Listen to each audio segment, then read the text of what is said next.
Do you ever feel like manifestation is just another thing on your to-do list that you don't have time for? Like your spiritual practice is something that you have to do? Honestly, you're not alone because I felt that way too. Something that's really changed my relationship with manifestation is blending it into my lifestyle so that no matter what I'm doing, I'm also manifesting. I call this manifestation as a lifestyle, and it's single handedly made the entire manifestation journey more enjoyable for me. And I've seen my desires show up with a lot more ease. Manifesting as a lifestyle has made manifestation go from feeling like a task to something I just naturally do because it's who I am. If you'd like to learn more about this, I've created a step by step guide for you. I'll link it in my show notes so you can check it out.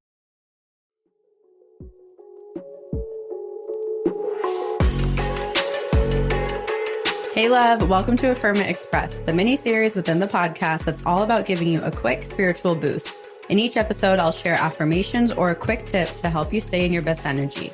So let's get to the good stuff and affirm it together. Hi, everyone, and welcome back to Affirm It Express. I have some affirmations for us on becoming more present. And I really want to preface this episode by saying that by present, I'm not necessarily saying you have to be so present in your physical reality. I think presence is a state of being. It's a state of awareness, whether that's with our physical reality or not. Presence doesn't necessarily mean that you're like, I'm obsessed with my physical reality. I love my reality, because you're able to be present and fully know that your physical reality is a version of the past. And even if it doesn't match up with you, you still have control over your emotions and you're not getting discouraged by your current reality. So I just want to preface that. If you need more help on this, make sure you listen to this week's episode. I talk more about it. First affirmation is, I am aware of my inner world and am present in it. This, I think, is so important because we love to be present of our outer world, of like the room around us. We love to ground in, but I think we actually avoid our inner world. We avoid what's really going on. And I think getting present and honest about what's happening in your inner world is so beautiful and so transformational. The next affirmation is, I allow myself to be here in the now.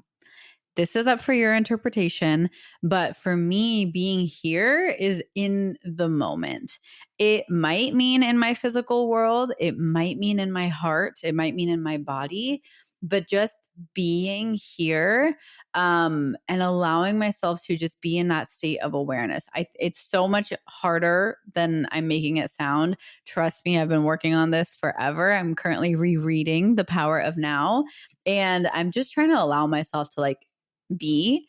And it is the most vague thing, and it can be so frustrating. So this is an affirmation I've been holding really close to my heart, and I figured I'd share it forward so you can kind of leave it to your interpretation and play with it as you make an effort to become more present in your own way. And lastly, I have the power to choose where my attention goes, regardless of what's going on around me. And this is an ode to what I said in the beginning, where it's like we tend to let our external reality influence how we act. But I want to reclaim the power that my attention can go wherever it wants, however it wants to go, no matter how the world is looking. So that's kind of where this affirmation was born from. Okay, let's repeat together. I am aware of my inner world and I am present in it.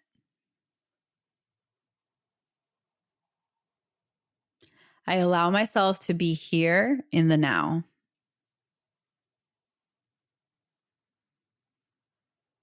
I have the power to choose where my attention goes, regardless of what's going on around me. I am aware of my inner world and am present in it.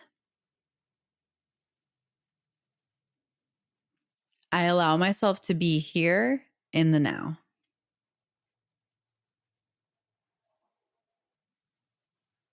I have the power to choose where my attention goes, regardless of what's going on around me. And that is it for our affirmations on becoming more present. I hope that these resonate with you and you can actually use these as little notes and nudges for you to come back to the present moment. That's a really, really helpful way to start playing with what presence feels like for you. It's taken me so long to not even understand, to try being present. and to actually not intellectualize it. So use these affirmations to kind of give you permission to drop out of your mind and into your state of being. I hope this helps, and I will see you next week. Bye.